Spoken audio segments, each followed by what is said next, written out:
Bonsoir à tous, merci de nous retrouver sur TV Sud pour votre journal local. Dans les titres de ce jeudi 14 février, la vidéosurveillance renforcée à Nîmes, même si la criminalité est en baisse, les élus regrettent que la ville soit toujours dans le top 10 de la délinquance.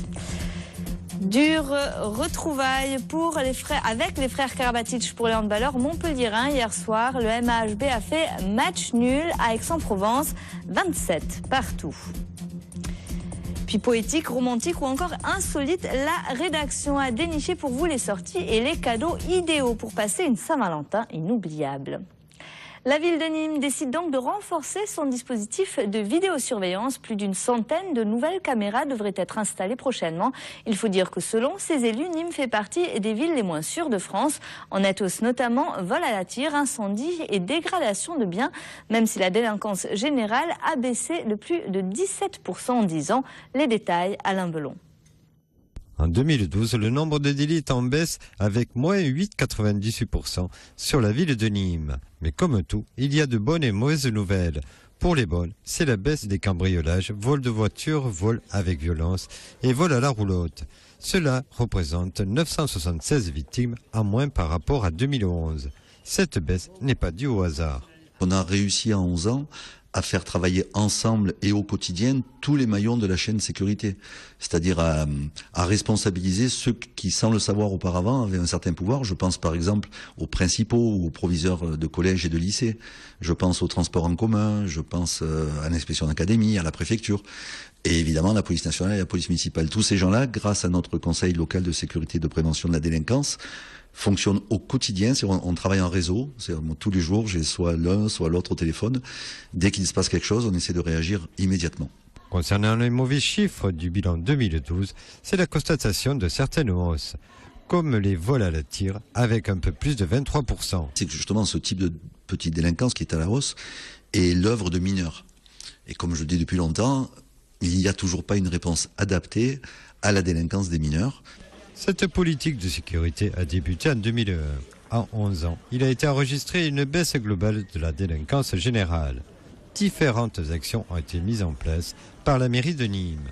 L'augmentation des caméras de vidéoprotection serait, selon la mairie, un facteur de baisse. On en compte actuellement 139. Leur nombre passera à 250 début 2014. Un nouvel épisode de la bataille juridique autour de la source Perrier. Le lieu dit Les Bouillins où jaillit l'eau gazeuse ne sera pas rebaptisé Perrier-les Bouillins. La commune de Vergès dans le Gard n'a pas obtenu gain de cause face au groupe Nestlé qui dénonçait une usurpation de la marque. C'est la cour administrative d'appel de Marseille qui a tranché ce matin. Le champion de France de handball contraint au nul par le promu. Hier soir, l'heure était aux retrouvailles, salle du Val-de-Larc entre les frères Karabatic et leurs ex-coéquipiers de Montpellier. Un rendez-vous difficile pour la MAHB qui a bataillé ferme tout au long du match pour conserver une petite avance. Mais le PAUC a maintenu l'égalité portée à bout de bras par un Nicolas Karabatic très engagé. Résumé de la rencontre, Olivier Medan. Hasard du calendrier, Montpellier avait rendez-vous avec ses ex à la veille de la Saint-Valentin, ex comme Nicolas et Luka Karabatic qui évoluaient pour la première fois contre leur ancien club, ex comme le Pays d'Aix handball également, 13e et premier relégable avant la rencontre, mais qui au sortir d'un match exceptionnel de suspense et d'intensité a prouvé qu'il était bien plus qu'un simple petit poussé. Attendu comme le Messi, Nicolas Karabatic lui a fini meilleur marqueur de la soirée avec 8 réalisations. Comme prévu, il n'a pas déçu, même si lui, il était quelque peu. Je pense qu'il y avait vraiment la place pour gagner ce soir. C'est un petit peu rageant. Maintenant, voilà, c'est un petit peu... Les sentiments sont un peu mitigés. On est content d'avoir fait un très bon match et d'avoir accroché un point. Et en même temps, il y avait la place voilà, pour gagner ce soir. C'est un petit peu rageant, mais voilà. Rageant comme cette fin de match complètement folle où les Provençaux n'ont su convertir leur ultime occasion d'arracher les 3 points de la victoire. Étroitement surveillé par ses anciens partenaires, le nouveau patron aixois avait prévu de jouer un match pas vraiment comme les autres, avec certains brins d'animosité, mais assurément sans rancune ni rancœur. Voilà, pendant une heure, on a mis tout ça de côté, on s'est donné à fond des deux côtés. Et après, on ira boire une bière ensemble. Côté montpelliérain, c'était plutôt la soupe à la grimace, même s'il reconnaissait qu'il y avait un sacré client en face. Nico, il est très costaud, c'est un très bon joueur. Donc, bien sûr que c'était pas évident, mais je pense qu'on l'a assez bien maîtrisé ce soir. 12e avec 9 points, les Aixois ne sont plus relégables pour la première fois de la saison. Le genre de match nul qui vaut largement une victoire. En football, les Crocos se déplacent à Ajaccio vendredi pour affronter le Gazélec, des Corses entraînés par l'ex-coach nîmois Jean-Michel Cavalli et qui pointe à l'avant-dernière place du classement. Pour autant, et malgré la belle victoire 3-0 face à Laval la semaine dernière, les joueurs du Nîmes Olympique ne prendront pas ce match à la légère. Écoutez. Nous, on est actuellement dans une dynamique intéressante. Vous avez vu que j'ai laissé les 16 mêmes qui ont bien réagi après le match de Caen et donc contre Laval. Il y a eu tellement de bonnes choses de faites que je trouve normal de laisser les 16 mêmes pour ce match là-bas. Je pense qu'ils auront envie de continuer à faire de bons résultats et naturellement on y va pour gagner parce qu'aujourd'hui notre situation comme la leur, ils ont besoin des 3 points. Donc bon, ça je pense ça sera un match ouvert. Et le face-à-face Gazélec-Ajaccio-Nîmes Olympique, c'est demain soir, coup d'envoi 20h. Et puis en rugby, Montpellier se prépare à affronter Toulon samedi après-midi pour le compte du top 14. Le RCT, leader en souffrance après une cuisante défaite essuyée contre Bordeaux-Bègles, 41-0. Une faiblesse dont les joueurs montpelliérains voudront sans doute tirer profit, alors que le tournoi des 6 nations marque une courte pause et signe le retour de quelques internationaux. Reportage à l'entraînement. Jean Brun. Quand ce n'est pas en Coupe d'Europe, c'est le top 14 qui réunit Montpelliérains et Toulonnais et leur permet de se retrouver pour la 4e fois cette saison. À chaque fois, Toulon s'est présenté façon gros bras, auréolé d'une invincibilité à toute épreuve. Cette fois-ci, l'aura est moins brillante, la faute à des Bordelais qui ont sévèrement corrigé la bande à la porte, au point de la prendre dans la figure. 41-0, c'est sûr, ça fait mal et ça énerve. Bien sûr, ils vont être énervés, ils vont être remontés. Je suis sûr que Bernard Laporte, il a fait ce qu'il fallait. Après, après les prendre en pleine confiance, c'est aussi dangereux. Les prendre énervés, surtout Bota, c'est déjà dangereux. Mais qu'est-ce qu'on va faire? C'est comme ça, hein. C'est comme ça. Et pourtant, il y aura peut-être un vrai coup à jouer dans la rade, car l'arrêt ce week-end du tournoi Destination rendra bien Maxime Mermoz au RCT, mais pas plus. Alors à Montpellier, même sur le départ, on espère bien faire un truc là-bas. C'est sûr que j'ai envie de finir sur une bonne note et finir sur quelque chose de grand à Montpellier, quoi. Et moi, je vais pas me dire parce que je m'en vais, ça y est, je suis en vacances jusqu'à mon prochain club. Non, au contraire, j'ai envie de tout donner et d'apporter le maximum jusqu'au dernier match, quoi.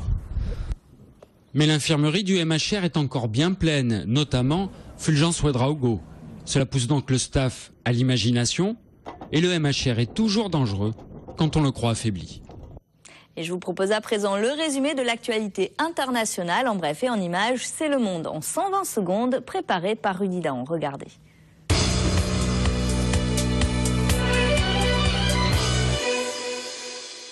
Oscar Pistorius, inculpé pour le meurtre de sa compagne. Le premier athlète paralympique à avoir participé au JO avec des valides aurait tué sa petite amie ce jeudi dans sa résidence de Pretoria en Afrique du Sud. Selon ses premières déclarations, Pistorius l'aurait pris pour un voleur et lui aurait tiré dessus à 4 reprises. Une enquête pour déterminer les circonstances de ce meurtre a été ouverte. American Airlines et US Airways fusionnent. Les 2 compagnies aériennes américaines donnent donc naissance au premier transporteur américain, mais aussi à un nouveau géant mondial de l'aéronautique. La compagnie gardera finalement le nom d'American Airlines, une fusion qui devra être agréée par la justice américaine et les actionnaires avant d'être définitivement entérinée. La Corée du Sud va accélérer le développement de ses missiles balistiques longue portée, une décision en réponse au 3e essai nucléaire conduit ce mardi par Pyongyang. À l'automne dernier, Séoul avait conclu un accord avec Washington pour tripler la portée de ses missiles balistiques afin de mieux se protéger d'une éventuelle attaque par la Corée du Nord. La tension entre les 2 pays est aujourd'hui à son paroxysme. C'est la Saint-Valentin, mais ces Thaïlandais ont pris un peu d'avance. Il y a maintenant 2 jours, ces 9 couples se sont lancés le défi de réaliser le baiser le plus long de la planète. Nous sommes donc aujourd'hui sur la ligne d'arrivée en ce jour béni des dieux de l'amour. Enfin, après plus de 50 heures de bouche à bouche, pas sûr que l'envie de fêter la Saint-Valentin comme il se doit demeure toujours aussi forte.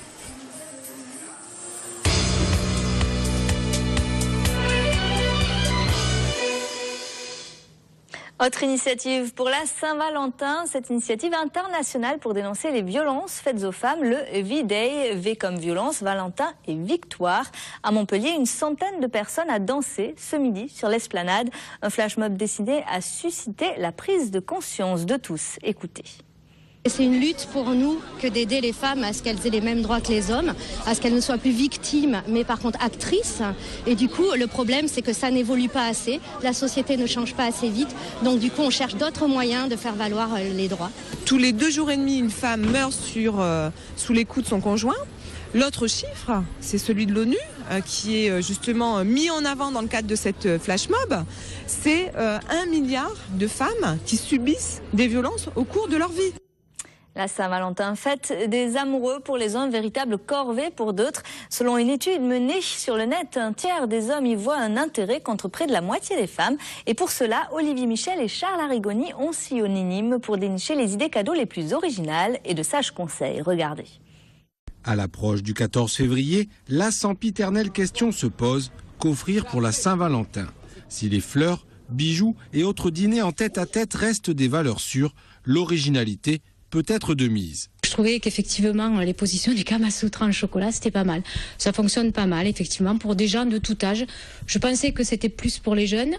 En fait, j'ai des gens de 40-50 ans aussi qui sont venus en acheter. Pour la Saint-Valentin, on propose une planche de fromage avec 4 fromages découpés en forme de cœur. Et on propose aussi un encas de caviar qui est 15 grammes de caviar avec 2 cuillères de dégustation pour déguster en amoureux. Reste ce qui ne s'achète pas, le sentiment. Et c'est paradoxalement du côté des Halles, temple de la consommation, que des pistes se dessinent sur les secrets de l'amour éternel. La complicité. Complicité, confiance. La tolérance, l'acceptation de l'un de l'autre, avec ses différences. Le respect de l'autre. Et l'amour de l'autre. Et ça ne s'use pas avec le temps. Si on n'a pas ça au départ, on n'a rien. Mais que l'on soit proche des noces d'or ou du balbutiement du premier amour, c'est la rose qui reste le symbole incontournable de l'amour. Et ça, c'est important. L'important, c'est la rose pour Olivier Michel. Et on termine donc ce journal avec ces messages amoureux qui s'affichent tout au long de la journée depuis ce matin sur les panneaux municipaux de Castries. À l'occasion de la Saint-Valentin, aujourd'hui, la commune héroltaise a mis sa signalétique à disposition de tous ceux qui souhaitaient déclarer leur flamme. Romantique, poétique ou plein d'humour, petits mots ou grandes déclarations, pas moins de 25 messages ont été diffusés tout au long de cette journée. C'est la fin de cette édition, merci de l'avoir suivi. Retrouvez donc toute l'actualité internationale, nationale et régionale ce soir à partir de 10h dans le 22 minuit. 2 heures d'infos présentées par Julien Desvages et demain, retour de l'actualité locale avec Olivier Roiran à 12h30 pour votre édition de la mi-journée et à 19h30 pour le journal complet de la rédaction. Passez une excellente soirée sur TV Sud.